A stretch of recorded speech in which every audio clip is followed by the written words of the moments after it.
Me quedé en la parte que decía, ya está vuelto a grabar, ya.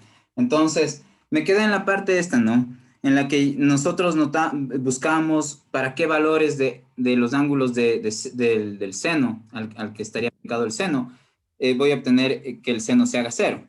Sí, es decir, yo me pregunto para qué valores de alfa por L yo harán que el seno se haga cero. Entonces nosotros sabemos que por la gráfica del seno, que el seno se hace cero para todos los múltiplos de pi, ¿sí? Entonces, ¿cómo yo escribo los múltiplos de algo? Yo, pues, supónganse que quiero hablar de los múltiplos de 3. Entonces, todos los múltiplos de 3 estarán abarcados por 3n. Es decir, matemáticamente, ¿cómo hablo de todos los múltiplos de 3? Entonces, yo digo, bueno, vamos a hablar de esta expresión, 3n, donde n pertenece a los naturales, ¿sí? ¿Por qué? Porque, digamos, cuando n vale 1, entonces estoy hablando de 3, cuando n vale 2, estoy hablando de 6, cuando n vale 3, estoy hablando de 9, y así, ¿no es cierto? Entonces, nosotros sabemos de la gráfica del seno que el seno, seno de teta, ¿no es cierto? Y aquí para valores de teta. Entonces, lo que nosotros sabemos es esto, ¿no? Que, a ver, esperen, les voy a ver por ahí. Ajá. ¿Ya? Entonces, a ver, les decía bueno, la gráfica ya me imagino que saben a estas alturas, es como que debería ser un chance conocida ya para ustedes, ¿no? La cresta más alta llega a 1, el valle más bajo llega hasta -1 de la gráfica del seno, el seno de 0 da 0, el seno de pi da 0, el seno de 2pi da 0, ¿sí? Entonces, ¿qué nos damos cuenta? Que nuestra gráfica tiene coordenadas y igual a 0, es decir, las coordenadas y son los números que va a obtener el seno del ángulo teta, ¿no es cierto? Para los ángulos de 0, pi, 2pi y así, etcétera, ¿no es cierto? Entonces nosotros notamos que, ¿cómo hablamos de los múltiplos de pi? Decimos npi, ¿no es cierto? Sí, por la misma razón que expliqué antes para los múltiplos de 3. Ya, entonces nosotros sabemos que cuando el ángulo es igual a múltiplos de pi, entonces nuestro seno se hace cero, ¿sí? Entonces, pero en nuestro caso, el ángulo de nuestro seno es el producto, ¿no es cierto? Aquí está, ¿no es cierto? Nuestro ángulo, ¿no está acá? Nuestro ángulo es el producto de alfa por L. Entonces tendríamos que en este caso nuestro teta, que es alfa por L, tiene que ser igual a npi. Entonces, si alfa por L es igual a npi, entonces tenemos esta ecuación simplemente pasando el L al otro lado, ¿sí? Ya, entonces, esta, digamos, concreción de nuestro alfa en estos valores particulares nos permiten que nuestro B sobreviva, porque para esos casos tenemos que el seno está obligado a ser cero, y de esa manera nuestro B no está obligado a ser cero. Por lo tanto, la solución que puede sobrevivir es la solución la solución de qué del sistema de la ecuación diferencial que está aquí va a ser una combinación lineal que use el seno, ¿sí? Miren, entonces la solución sería, digamos, la función seno, ¿sí? Las constantes, porque miren, cuando uno expresa la solución general de una ecuación diferencial, lo que hace es primero hallar soluciones singulares, soluciones particulares. Y después de que obtiene estas soluciones particulares, hace una combinación lineal de estas soluciones particulares y así ustedes obtienen la solución total. Ya, entonces me refiero a lo siguiente, ¿sí? Denme un segundito. A ver. ¿Dónde está? No. Ya, aquí está. Perdón, perdón. Es que no, ya. Ajá. ¿Qué pasó? No estoy compartiendo. Ya, perdón, ya, ya. Es que no se veía, ya, perdón, perdón. Ajá, me di cuenta después. Ya. A ver, aquí estoy. Ahí sí, ya me cachan, me ven la pantalla de mi computador. A ver, Simón, ya, ahí todo bien. Entonces ahora sí. Ya, miren, el alfa por L es el que tiene que ser igual a NP, porque el alfa por L es nuestro teta. Entonces, cuando nuestro teta, que es alfa por L, es igual a NP, entonces tenemos esta ecuación. Y esto nos sirve porque el rato que concretamos a alfa como n pi sobre L, tenemos justo el caso en el que el seno de eso me va a dar 0 y por lo tanto el b no está obligado a ser 0. Y cuando el b no está obligado a ser 0, quiere decir que la solución de nuestra ecuación diferencial, ¿cuál? Una en la que a no existe ese sumando porque estamos seguros de que a es 0, ¿no es cierto? Nos sobrevive nuestra solución general, nos sobrevive este sumando, el sumando que está vinculado al seno, ¿ya? Ahora, la solución, esto nos quiere decir que, miren, esta solución que está aquí es una solución armada después de que se encontró esta solución particular y esta solución particular. Es decir, la solución de esta ecuación diferencial es el coseno de alfa x y también es el seno de alfa x. Pero la solución general es expresada de esta forma, como una combinación de la solución coseno de alfa x con la solución seno de alfa x. Me refiero a lo siguiente.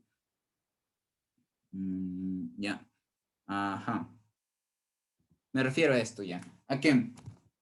La ecuación diferencial x al cuadrado más lambda x igual a 0 cuando esto de aquí es positivo. Sí, solo que en el libro está aquí puesto alfa cuadrado porque, digamos, están reemplazando directamente el hecho de que es positivo, ¿ya? Entonces, la solución de esto va a ser, digamos, por un lado, la función x que depende de x igual a el coseno de alfa x. Así, ¿ya? Perdón, aquí era lambda x, ¿sí? Y la otra solución es x mayúscula, ¿no es cierto? De x igual al seno de x, de lambda x. Ahora, miren, ya que esta es una ecuación diferencial de segundo orden, yo sé que la solución general de esta ecuación diferencial va a ser una combinación lineal de esta solución singular con esta solución singular, ¿no es cierto? Eso quiere decir que para yo armar la solución general, necesito a esta solución singular multiplicarle por una constante. Eso significa que estoy preparándome a hacer una combinación lineal. ¿Por qué? Porque la combinación lineal de esas dos funciones significa tomar una función, multiplicarle por una constante y tomar otra función, bueno, esta constante creo que es C en el libro, y esta otra constante se le multiplica por la otra solución y después los resultados se suman. Ya este más este va a ser la solución general, ¿sí? Entonces, lo que notamos es que de las dos soluciones singulares, la solución singular que sí va a aportar con información a mi solución de la ecuación diferencial parcial va a ser, digamos, esta de aquí, la que tiene que ver con el seno. ¿Por qué? Porque su constante sí sobrevivió. Entonces, sí vale la pena, digamos, conservar la solución singular que está asociada con el seno, porque no se va a anular al multiplicarse con esta constante, como pasa en este caso, porque aquí ya vimos que esta constante de ley era 0, ¿sí? Entonces, lo importante de aquí es que sabemos que la solución de esta ecuación diferencial que sobrevivió es la función seno, ¿sí? Ya, entonces, una vez que tenemos esa información, ya, entonces una vez que tenemos esa información, se procede a expresar la solución, ¿no es cierto? Singular, miren, de esta manera. Ahora, esta solución singular va a ser una solución para cada valor de n, ¿sí cachan? Porque, digamos, claro, para distintos valores de n, yo voy a tener distintas funciones seno, ya que, por ejemplo, para cuando n es 1, voy a tener la función seno de pi x sobre l. Cuando el n es 2, voy a tener la solución seno de 2 pi x sobre L y así, ¿ya? Y todas estas son soluciones, ¿sí? Ya, ahora, se hace lo mismo con las y, se hace lo mismo con la t, con la ecuación diferencial de segundo orden que correspondía a las y, ¿no es cierto? A ver, estoy aquí. Vamos a la página 71 para continuar con el problema, ¿no es cierto? Entonces yo les decía que miren, se resuelve la ecuación. ¿Dónde estás? Ya. Les decía que se resuelve esta ecuación diferencial. Aquí es 2 derivada de x, ¿no? Pero la de y es la misma. Entonces, la solución para y va a ser igual. ¿Sí cachan? Entonces, miren, la solución para x y para y. Miren, para y también es seno. Pero aquí usan otro subíndice para hablar. Aquí usan otra letra en vez de la n para hablar de los múltiplos de pi. En vez de poner n por pi, ponen m por pi, ¿sí? Y aquí el subíndice, la letra m no necesariamente tiene que coincidir con los valores de n, es decir, n puede tomar ciertos valores, por ejemplo, tipo 1 en la solución para la función x, mientras que la solución para la función y aquí el m puede ser 5 o 10, cualquier otro número, ¿sí? Entonces, por eso es que también usamos distintas letras en la forma de expresar la solución para el x y para y para el y. Recuerden, la solución para el x era x sub n igual al seno de n pi x sobre l, ¿sí? Como vimos hace un momento, ¿sí? Y ahí luego, la ecuación diferencial para t queda de esta forma. Entonces, ya que esto de aquí van a ser, se les pone este nombre, miren, al n pi cuadrado, ¿sí?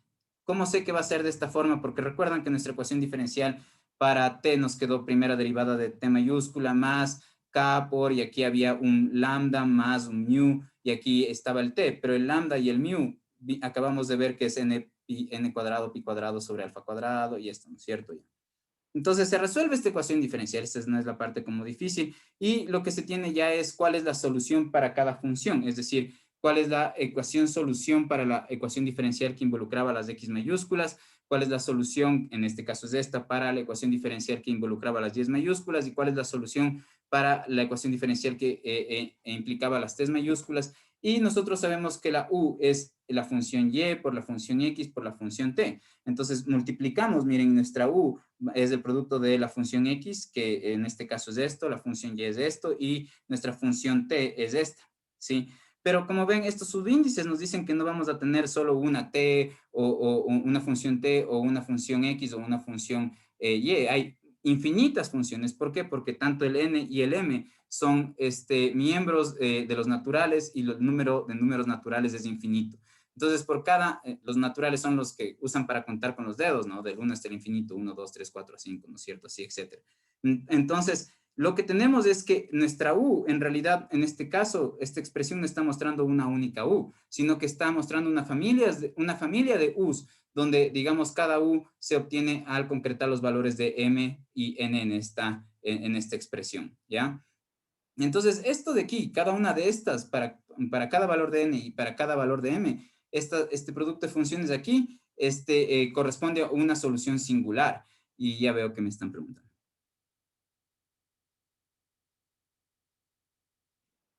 Ya, buena pregunta. Me está preguntando Ricardo si es que estos pasos se repiten para todas las ecuaciones o si cambiarían en algún caso. Sí, sí van a cambiar en algún caso, y es de lo que les quiero hablar justo después de este paso de aquí, ¿ya? Entonces, miren, esta ya sería una solución singular. Cuando yo obtengo cuando otra vez reemplazo aquí un valor concreto de n y un valor concreto de m. De manera que si yo pusiera, por ejemplo, en vez de n1 y en vez de m2, tuviera que la solución a la cual indexo o a la cual identifico como la solución u sub 1, 2, va a ser el seno de pi x sobre a por el seno de 2 pi y sobre b, y por esta función e. ¿Ya? Esa función en particular va a ser una solución. Pero cuando yo pongo otros valores de i, de n y otro valor de m, eso va a ser otra solución, y así.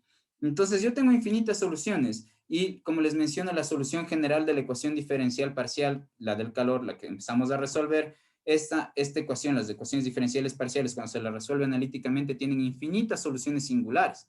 Entonces, nosotros la solución general las tenemos que plantear como una combinación lineal de esas infinitas soluciones generales. ¿Cómo se hace una combinación lineal? Se coge cada una de esas funciones, se las multiplica por una constante y luego se suman los resultados. Entonces, a esta función le tengo que multiplicar por una constante, cuando el n es 1 y cuando el m es 1. Ya, ahora, a esta misma función reemplazo el n igual a 1 y el m igual a 2, y a esa le multiplico por otra constante, ¿sí?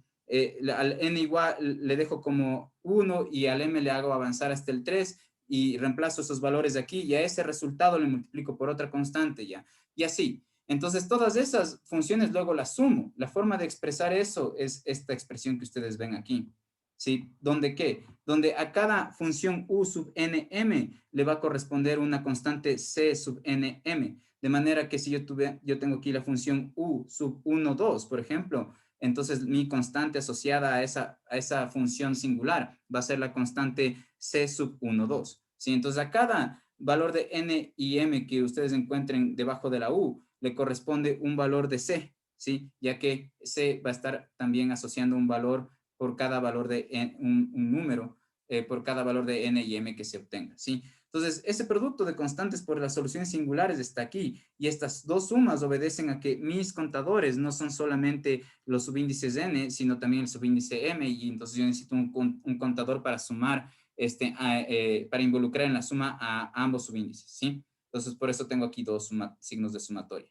Ya, ahora, la parte en la que yo decía que vamos a, puede pasar algo distinto y tienen que cambiar, es en qué pasa si es que ustedes en las condiciones iniciales, si ese SPILA es un problema que posiblemente les tome en el examen, es qué pasa si es que estas condiciones de frontera no vienen de Dirichlet, sino de Newman, ¿sí? Entonces, ¿qué pasa si, por ejemplo, voy a poner aquí ¿cómo se llama? Un ejemplo, ¿ya? Entonces, ¿qué pasaría si a ustedes les dan la siguiente condición de Newman? O sea, les dicen, ya, a ver, resuelve esta ecuación diferencial, y les ponen esta, ¿no es cierto? Y dicen, bueno, entonces, ajá, esta es su condición de frontera, les dicen, y les dan condición tipo de Newman, ¿ya? Entonces, ¿a qué me refiero? A que les dicen que X, Y, no sé, y aquí, perdón, X y aquí, A, o no sé, B, así, ¿ya? P es igual a 0, ¿ya? Entonces, ¿en qué difieren que les den esta condición de aquí a que si es que les dan esta condición de acá?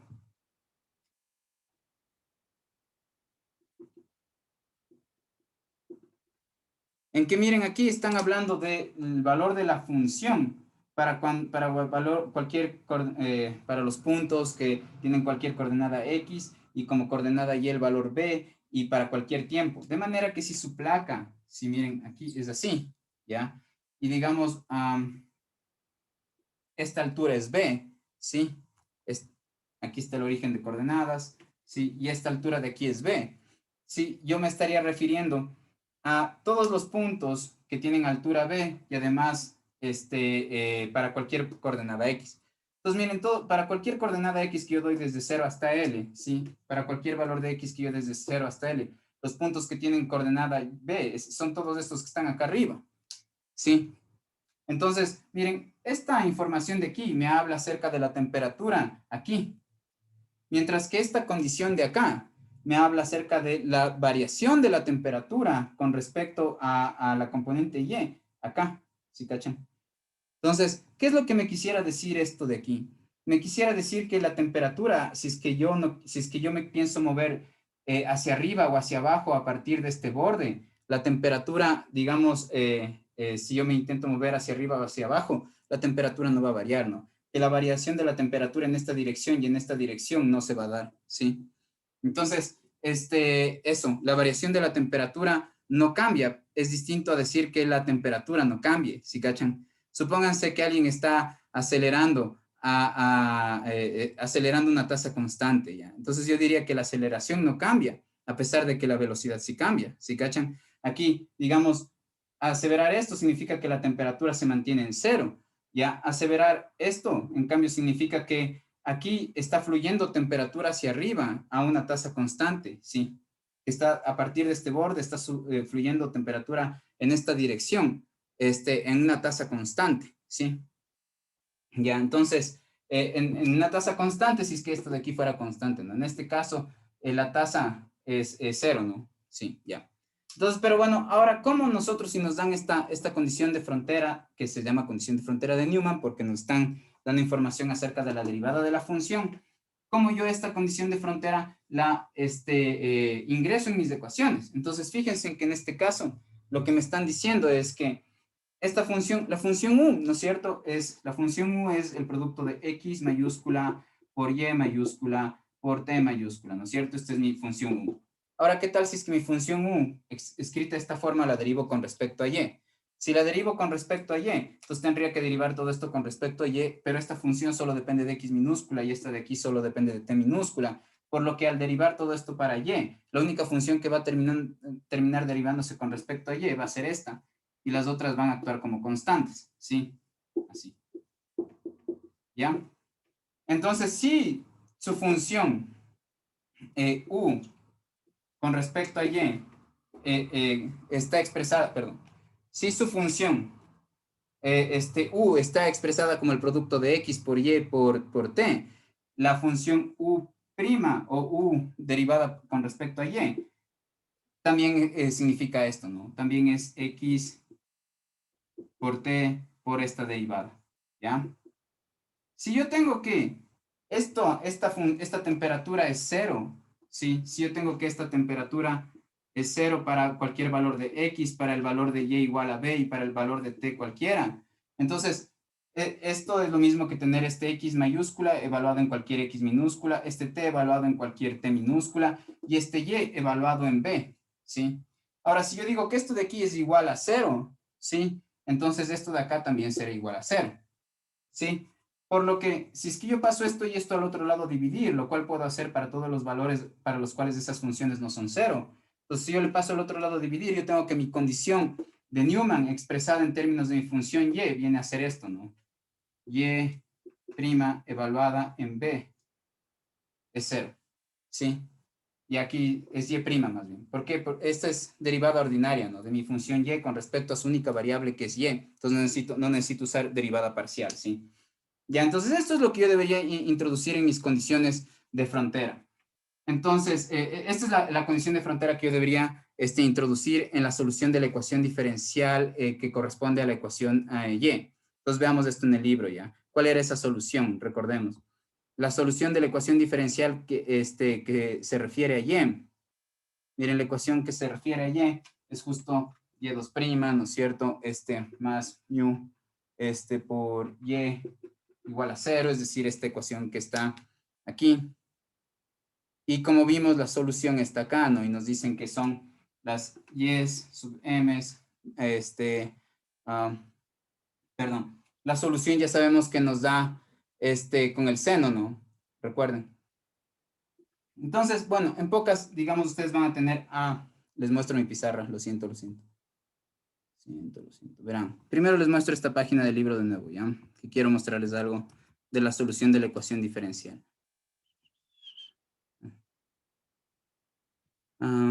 Ténganme paciencia un ratín, busco esto.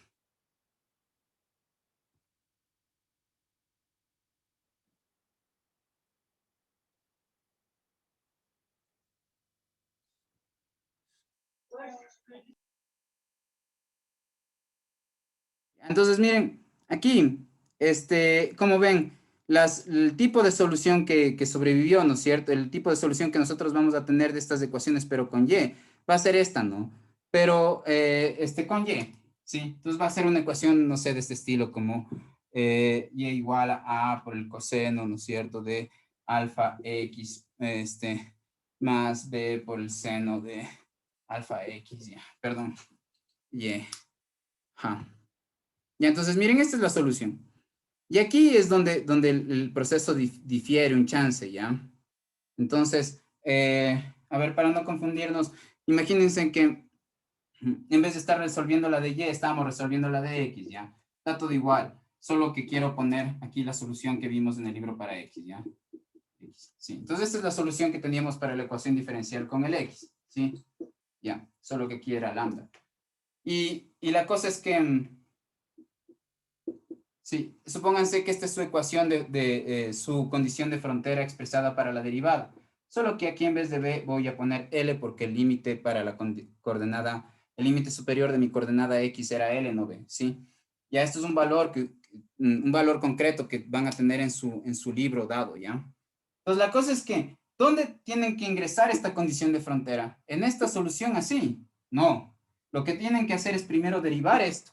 Y después de que derivan esto, ahí sí ingresan esta condición de frontera. Y ese es el punto donde cambia, ¿ya? Entonces, si ustedes les dan condiciones de frontera de Dirichlet, la condición de frontera, perdón, de Newman, la condición de frontera de Newman expresada en términos de la función simplemente x, por ejemplo, sería de esta forma. Entonces, ¿cómo introducimos esta condición de frontera en esta solución de la ecuación diferencial ordinaria? Entonces, lo que tenemos que hacer es primero derivar esto con respecto a x, ¿sí?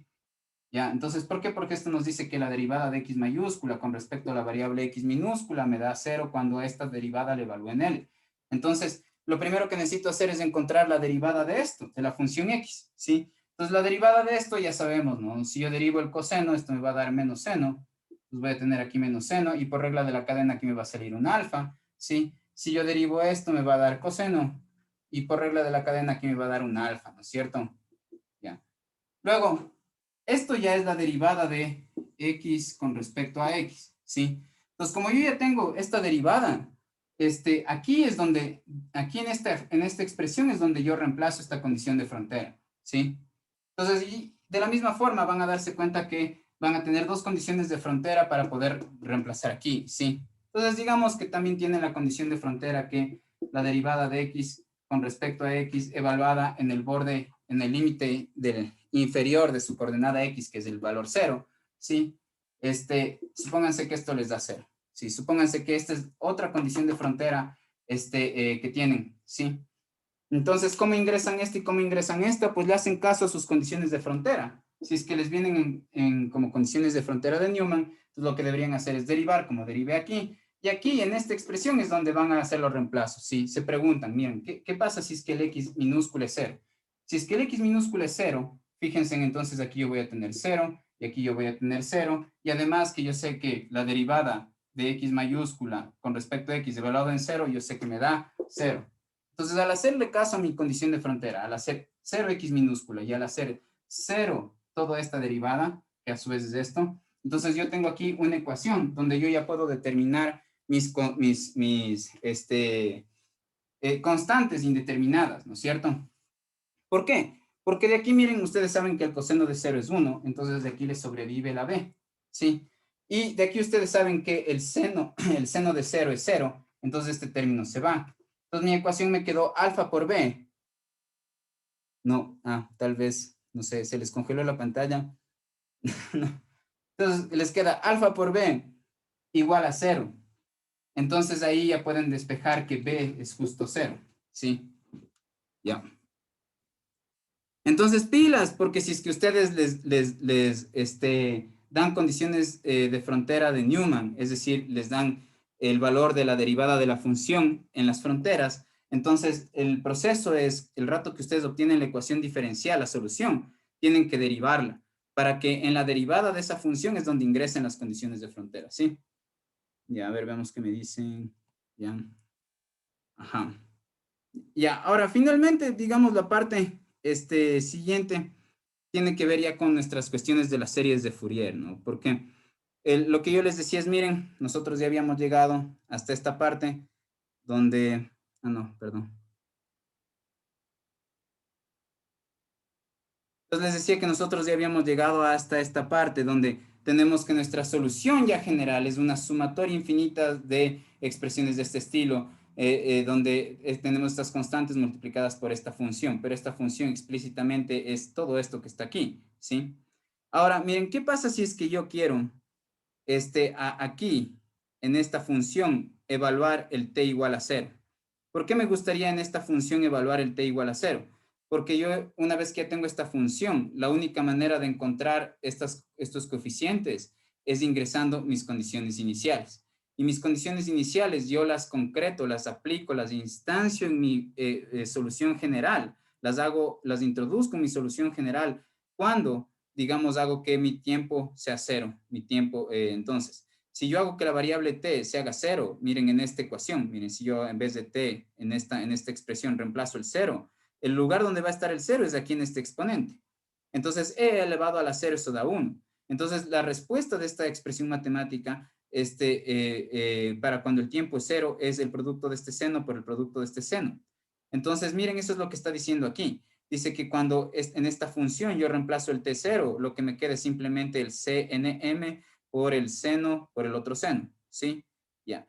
Y la cosa es que el rato que nosotros ingresamos la condición inicial completamente, no basta simplemente con hacer el valor de t minúscula 0, sino en mostrar cuál es el valor de la función cuando el t minúscula es 0. Es decir, ingresar la condición inicial implica hacer la t minúscula 0 e igualar la u al valor que me indica mi condición inicial. Es decir, miren aquí mi condición inicial. Recuerden, me decía que cuando el tiempo es 0, toda esta función se convierte en f de xy. Eso es lo que yo estoy introduciendo acá. O bueno, más bien lo que ven en el libro. ¿Sí? Que cuando el tiempo se hace 0, toda esta función se convierte en f de xy. Entonces, que el tiempo se haga 0, convirtió esto en esta expresión, y a su vez sabemos que esta función, cuando el tiempo es 0, además de ser igual a esto, sabemos que es igual a f de xy. Entonces, estas dos expresiones igualadas entre sí, me empiezan a proveer las siguientes ecuaciones. ¿Por qué? Porque fíjense en que toda esta expresión que está aquí es la misma expresión que está acá, solo que bueno, esto de aquí se lo reescribió acá, ¿ya? Miren, aquí en este corchete está el seno de m pi y por b. Está aquí como que agrupado ya, como que este corchete hace que nuestra atención se enfoque en esto. ¿Por qué?